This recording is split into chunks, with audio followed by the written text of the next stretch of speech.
Well, welcome once again, Edwardsians, to edwardstudies.com. Actually, this is the official YouTube channel of Edward Studies. And I'm your host, Pastor Matt here. Welcome again to the geekiest page on the interweb. Today, we're going to look at one of the Yale volumes of Edwards' works, specifically volume 11, which is Edwards on Typology. So if you're interested, you can get this one on the Amazon link below this video, which I'll post for you after I post the video. But let's talk about the contents of the book. First of all, in volume 11, you're going to get most of Edwards' typological works. Now, you probably already knew this, but I'll say it anyways. Edwards sees types everywhere, not only in Scripture, but also in creation as well. Now, we know what a type is, right? A type is kind of like a window into seeing a spiritual truth. And so, for instance, most theologians see types and shadows in the Old Testament. The tabernacle, for instance, is a type of the presence of God fulfilled in the person of Jesus Christ. The Passover lamb would be a type of the sacrifice of Christ, a perfect lamb offered for the people. The kings of the Old Testament being types of the kingly reign of Jesus Christ, etc. But what's interesting about Jonathan Edwards is that he sees types everywhere, not just in Scripture, but in creation as well. So let me read you a couple of these so you get a little bit of the flow of what I'm talking about here. This is Images of Divine Things, number 4. The heavens being filled with glorious, luminous bodies is to signify the glory and happiness of the heavenly inhabitants.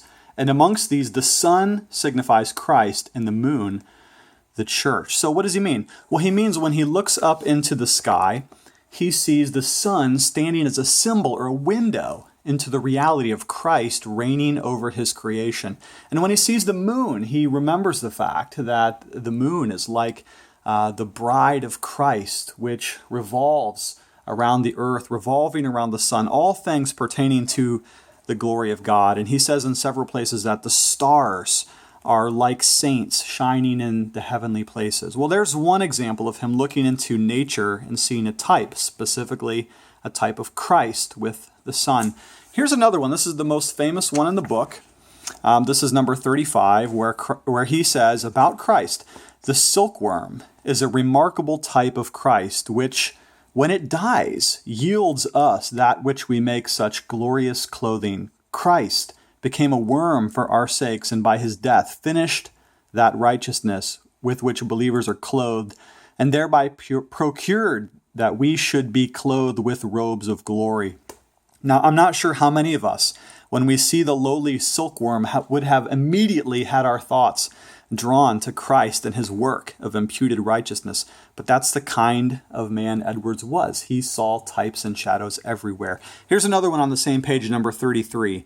The extreme fierceness and extraordinary power of the heat of lightning is an intimation of the exceeding power and terribleness of the wrath of God. So Edwards would have us to know that whenever we see a thunderstorm in the evening and hear the rumbling of the thunder in the clouds, we ought to be terrified knowing that the judgment is one day to come.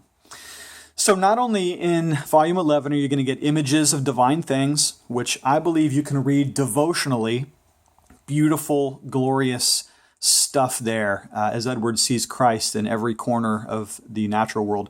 But you're also going to get his book, Types of the Messiah, under the same hardcover here by Yale, volume 11, significant works of Edwards on typology and the symbolism of the Old Testament. All right, so hopefully you'll enjoy that. Again, I'll post a link to the Amazon site right there so you can go get this one if you want to. By the way, I found this book. Normally it's $125. I got it used, brand new, for about $35. So it can be done. Take courage, Edwardsians. You can read his great works for cheaper than you thought. Hey, Pastor Matt signing off for the day. Have a great one.